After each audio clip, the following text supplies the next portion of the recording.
So basically, you haven't seen the slides moving apparently. Let me go back quickly see if that improves.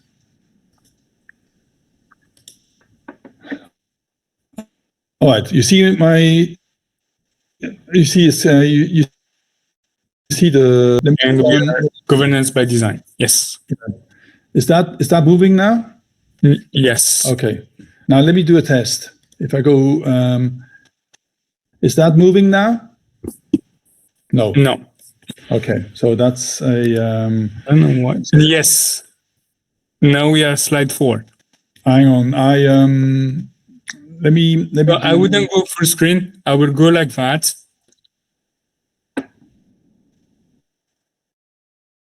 And you can continue, and like that, it's perfect. All right. So for those who have been listening patiently, topic. So I went through that. The context is Azure and Terraform.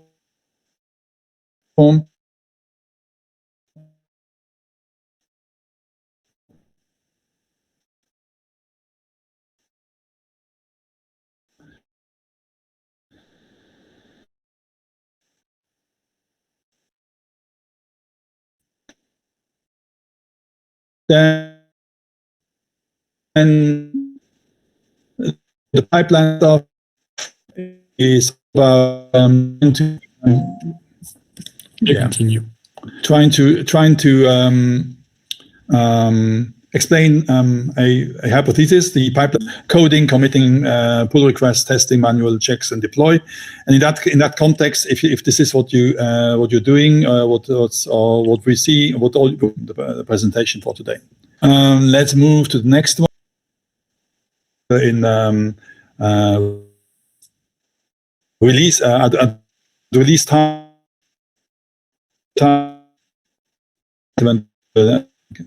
Sort of this leads to the real war story that I have experienced, as I said before. In an Azure tenant, people were operating in the old way because you can. There's no guidance, no hub and spoke.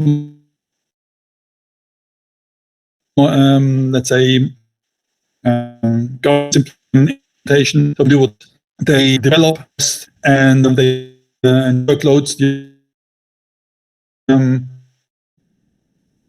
because there's a transformation happening. They want to get this review by governance. Is this right? At some point of time, the governance or the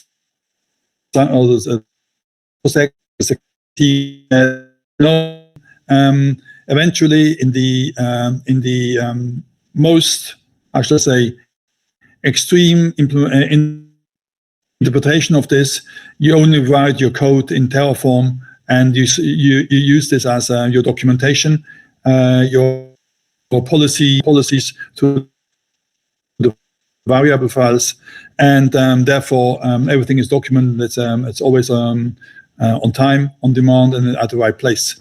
So it is all about how you actually translate paper or design into code.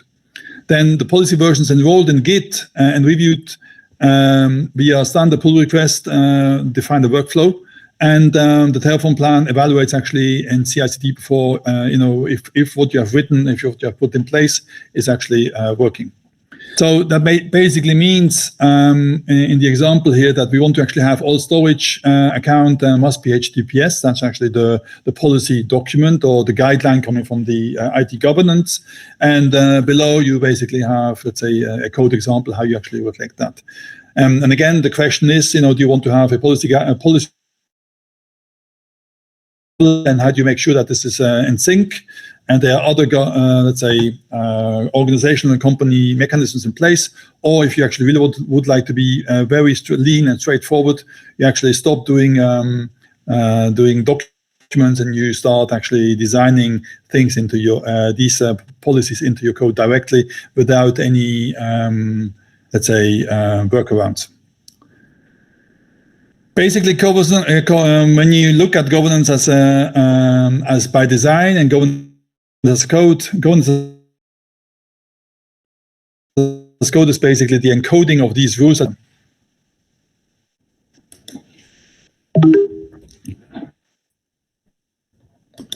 All right. So what does it mean? Governance by design and the governance as code actually help each other, are basically complementary to each other. The design is basically the mindset. So if you actually think of governance from the beginning, when you design, you build your architectures, when you actually create, when you start actually sketching out what you need to achieve as your architecture and you engineer it, you build the governance in it. So you actually add, how you want to make sure that your identity is carried correctly, how you make sure that you communicate correctly to the resources, how you make sure if you set the right tags, etc., etc., etc. These should be baked in from the at design level as a principle. Then you define as well what is actually good. So you actually define what you want to see, what you want to have your infrastructure look like. So you would say, I would like to have a safe infrastructure which only allows HTTPS only. I would like to have workloads that are always tagged with the right tags. In my case, we use 16 standard tags to actually go across the whole cloud infrastructures, and we make sure that we have private access to the resources and not we ban everything that is not coming from within the company. So these kind of things you design up front, and not just that you can communicate and connect everything together. You actually think a step further. This is all owned by architects, security and platform leaders. So it's not just a one person's job. It's a job of several entities. However, I think you need to have that mindset spread across every of these entities, not just by one person. Otherwise, you end up in a lot of discussions, and this is not going to help be fast or be very effective in speed. The governance as a code is basically how you turn this into how do you turn these principles into executable checks. In terms of Terraform, you write the logic and you define the variables, and you can, for instance, also create complex logics. So, for instance, if you deploy certain workloads that have that may carry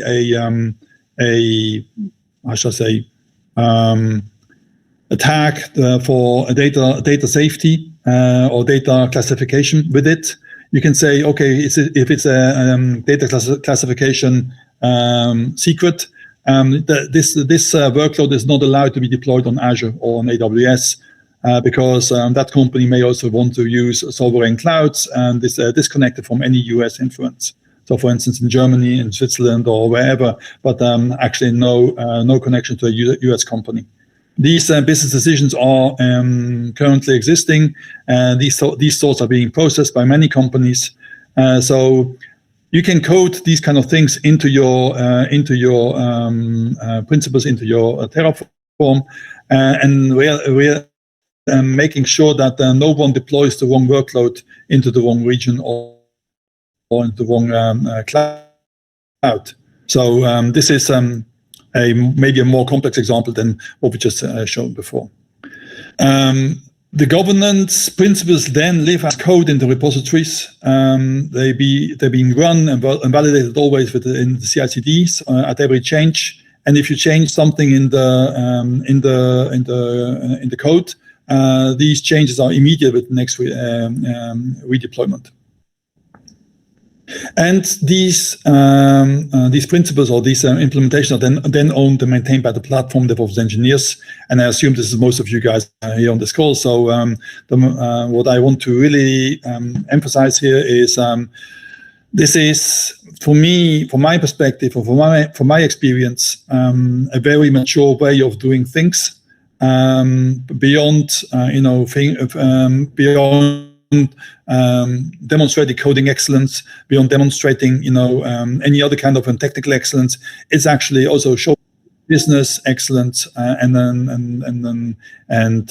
capability to support business priorities on your IT technology.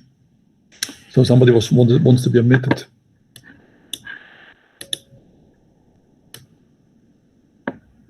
Yes. Okay. Great. Done. So, in short, governance by design decides the rules or defines the rules, and governance as code does the enforcement automatically. So these two things are together. This is design, and this is the design, and the other one is the execution. So if we actually have, as an example,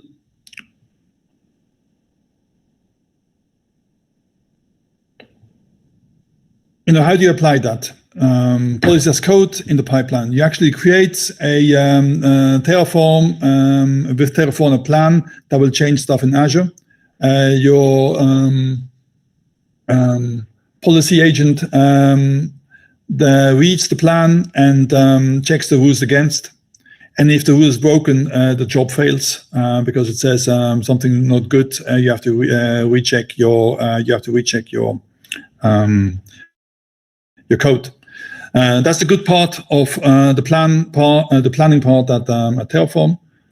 Therefore, the better you actually understand how to make sure that all your policies are implemented there, and once they pass, you can actually really put that into execution, and you can be sure when that nothing goes wrong, given that you have written the right policies. So. On the right side, when you apply these CLI forms, this is exactly what the theory on the left side shows. It basically they show how you apply the checks, or how you make Terraform check against your policies based on the commands on the command line.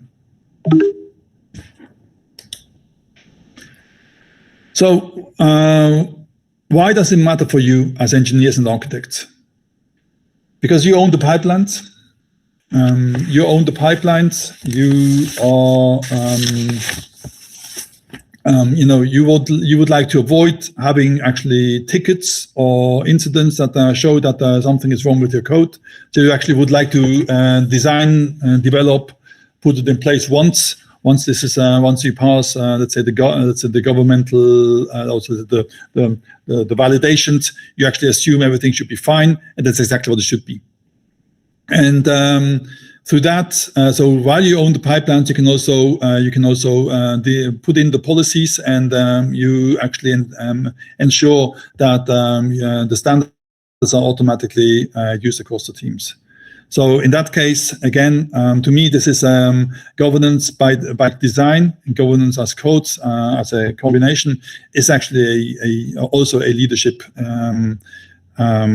activity, because you actually clearly show how things need to be done and enforce that. If you don't have this in place like that, governance will appear as tickets. You need to do rework when you actually don't want to do any more rework. When you may be out of the loop, you have already focused on something else. So and it makes everything slow. Things or code, or let's say you're juggling your meetings or your work slots. Everything becomes inconsistent and hard to scale because your mindset is already somewhere else. So in order to avoid these interruptions, governance as a code actually helps you, and that actually you can focus on it, and once it passes, you can actually move on to the next topic. With governance as a code you bake it into your CI/CD, and you make it safe to actually write your code, your Terraform for your infrastructure, because all your policies are already there. So you just you can focus on the logic, what you want to do, how you want the infrastructure being built, how things belong together. However, once you have the policies in there, you don't need to change them every time. You don't need to think about them. If the policy files and the variables are set and working well, you can really focus on what really matters. So this is the kind of rule for platform and architecture teams, that you should actually care you have one policy that many teams can reuse and reuse or being enforced automatically. Right. So once you have written the policy, you can actually enable other people just to focus on their coding, and they don't need to worry about the same thing that you have solved for them.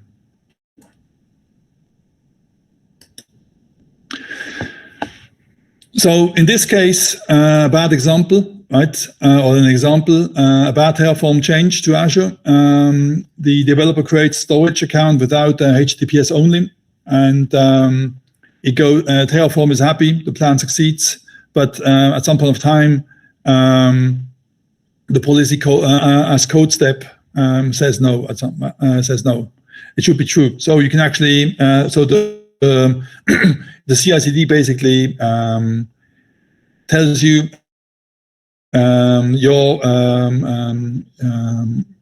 your communication is the wrong one. You should actually use a secure one.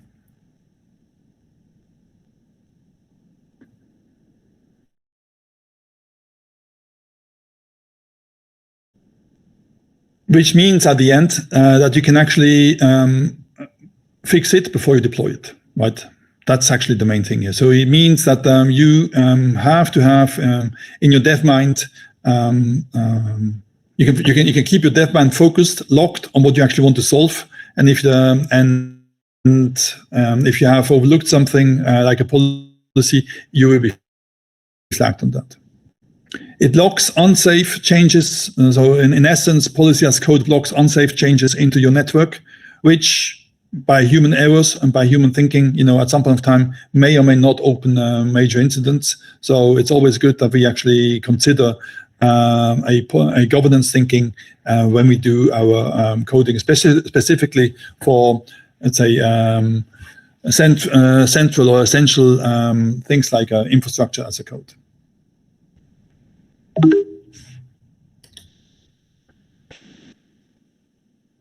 The policy that blocks it is basically looking like this. So the policy agent denies the new storage account that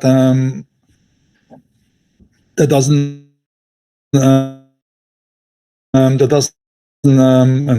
enforce HTTPS only. Continuous improvement, while getting it run through the Terraform plan actually fails the build for the deployment, and then sends the deny, and you see the deny message on the screen. So you have to actually start going back to your code and scratch your head what's wrong, right? Therefore, that means you define or you write what you think is required in your code, but the policy agent actually decides if this is allowed or not. So the policy agent can be OPA, can be also in Terraform or in GitHub. So once you go, fixing the code means developer flips the HTTPS only into true. And suddenly everything goes well. So that's actually, in this particular case, an easy fix, right? In other cases, it will be, for instance, when you have region settings, or when you have decision tree settings. It's probably going to be a bit more complex. But yes, it's basically you turn the code around, you fix it, and you send it again through the pipeline, and in this case, it actually goes through.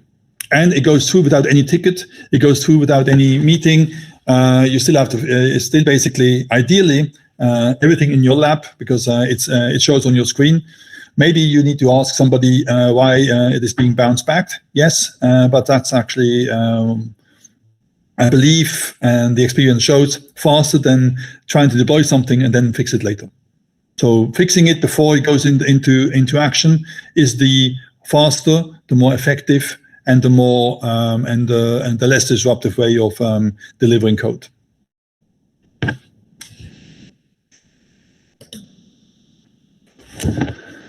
So why does it matter for you and I assume to your careers as developers? I think, and the experience I'm getting and I'm having already, and I'm getting again further, is you actually gain a better developer experience. You can bring in, when you speak to your, let's say, to either your, as a consultant or in your interviews, you can actually say, look, we have done this, we have done that. You actually can express your effectiveness. And with a development as by design, development as code mindset, you can clearly demonstrate that your effectiveness is ahead than somebody else's developer. You personally will probably have less incidents at some point of time. In the morning, 2 a.m., right? Somebody calling you up urgently. Fix this. Is so the policies are done the right way. The policy checks and the governance actually prevents that you are actually having those urgent nightmare calls. Now, I'm not saying they will all go away. I'm just saying you can actually keep them down. You can actually avoid them, and I think avoiding the negativity of your job to you and be able to react better to where it really matters. I think that's already a gain. That also demonstrates again to everybody around you that you are forward thinking and that you are actually have a more sustainable approach to your coding and to your let's say business sustainability than just when you show how cool you can code, or maybe how effective or how shortly you can code, or how how 15% faster your code is than if you still have at the end those error fixing situations that we just discussed before. So I think in a when you can claim in your CV that you built a Terraform and OPA policy checks for Azure, then you actually demonstrate experience and effectiveness to everybody who reads that CV, because it doesn't say I know how to build Terraform, I know how to actually write code for Azure. I actually know exactly how to be effective with policies. People who are knowledgeable of that area, or IT or governmental or security aware people, actually value these kind of let's say differentiations highly. So if you can clearly show that you have you're not just a great engineer and you're just not a great coder, but actually you also care that things are broken less, and you fix errors before they happen, then you actually, and you can demonstrate that as an experience in your CV. You have a strong call actually compared to your competition for a job or for an assignment. So for me, this is a sign of maturity. And this is maturity is always something that comes with practicing, and it always comes something over time. So it's not something that maturity doesn't appear overnight.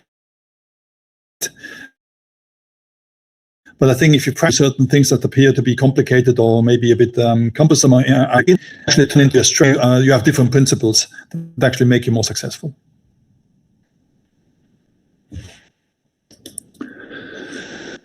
So when we move away from the Azure part, right, as I said before, this applies actually as pattern not only for Azure. I mean, yes, the code that you have seen is Azure, but the logic on AWS is different. I mean, the code words and the variables are different. But you can write the same code you can write. So it doesn't matter whether this is Azure, AWS, or Google. It's actually at the end the principles and the logic that actually applies here. And then if you start asking, what are the policies or what are the governance requirements that I need to adhere when I write code at the beginning before you start working and demonstrating how about your skills in coding for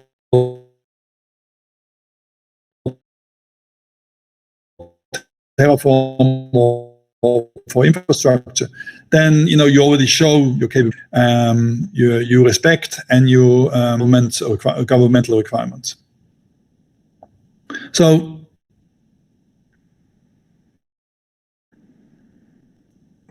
that's it. So the cloud stack plus Terraform plus the policing agent is a pattern that actually reflects the a general best practice. You apply infrastructure as a code, your rules are in code, and your pipeline enforces both before deploying. So clearly, you demonstrate not only that you promise, but you actually execute. And what you actually can also have when you design your new code, or when you design when you get your requirements, you can actually show them how they are reflected in the code. Again, in Terraform, it depends whether it's a logic or whether it's a feed into the as a variable how to do stuff. We also know that, for instance, you can have logic written in Terraform that can, if you're more mature, if you're better, if you actually apply let's say the governance as code in a more effective way, you can actually switch certain things from the logic into a variable files. So that's highlighting or reflecting that you know how to apply that. This applies for, as I said, for any stack. So that means, as a lesson to you, it is that you should treat infrastructure and the policies as code. So the policy requirements should be actually baked into your code. You should actually think of the real problem. So how do I deploy my landing zone? How do I deploy, I don't know, a control plane for AI, etc. You would like to also make sure that you have those requirements for governance in place. And if the organization that you're working for has no governance or no requirements, then it doesn't then bake them into the code, or let's suggest them to be baked into the code, because they help to avoid mistakes later. So which means, and the intention should be at the end that you have the code and the infrastructure as a code. You build and test it. You have the policy checks, and then you deploy to cloud. You have really a straightforward thing. You have the checks of the policy that are integral part of your pipeline, and if you can actually less of rework to do, and everybody wants to have less rework, right? So I urge you to apply this in terms of this is a good practice for effectiveness. Yes, I guess somebody will.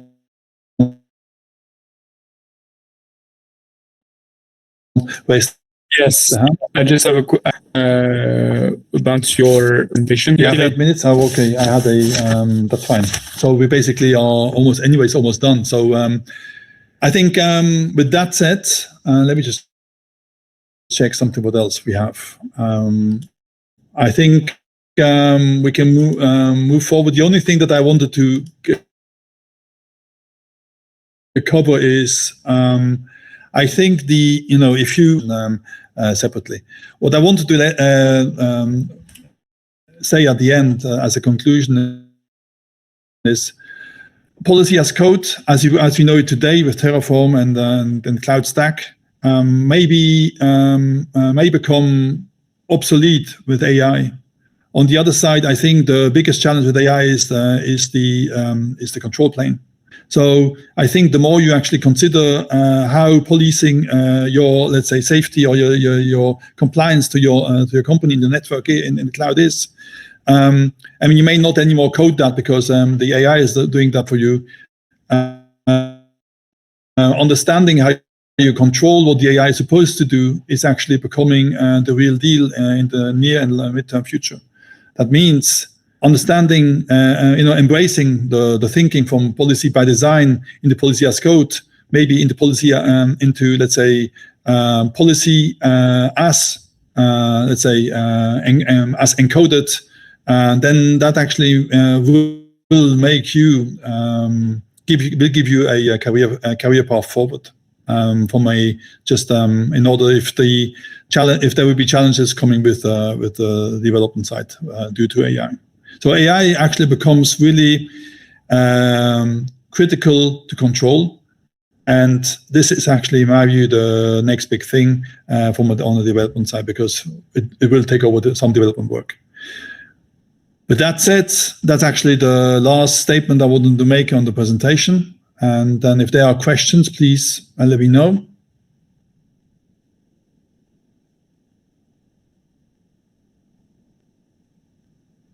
All right, so either I've been overwhelming you guys or it was very boring. That's can be both. I'm very happy with that. That actually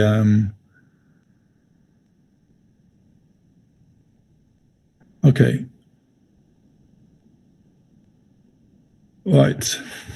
Okay, so no further questions. Then I think we're 5 minutes to the top of the hour. So if you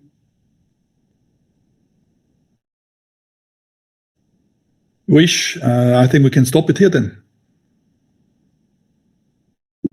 Thank you. It was an amazing one, to be honest. Even me, I learned a lot. And I do believe the presentation was recorded as well.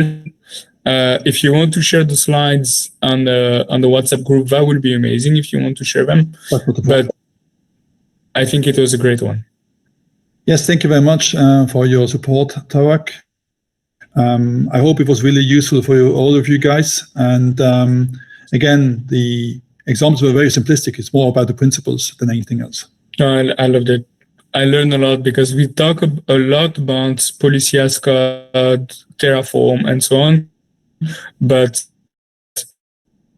this one it helped me take a step back on everything that I knew. Me, I learned, I guess, a lot of people. All right, thank you. So if you want to know more, reach out to me on WhatsApp. Yes. I'm available there. And let me know. Share the presentation on WhatsApp. I'm sure for the people who couldn't join today, they will have other questions as well, and we will create a workshop on the university and the recording as well.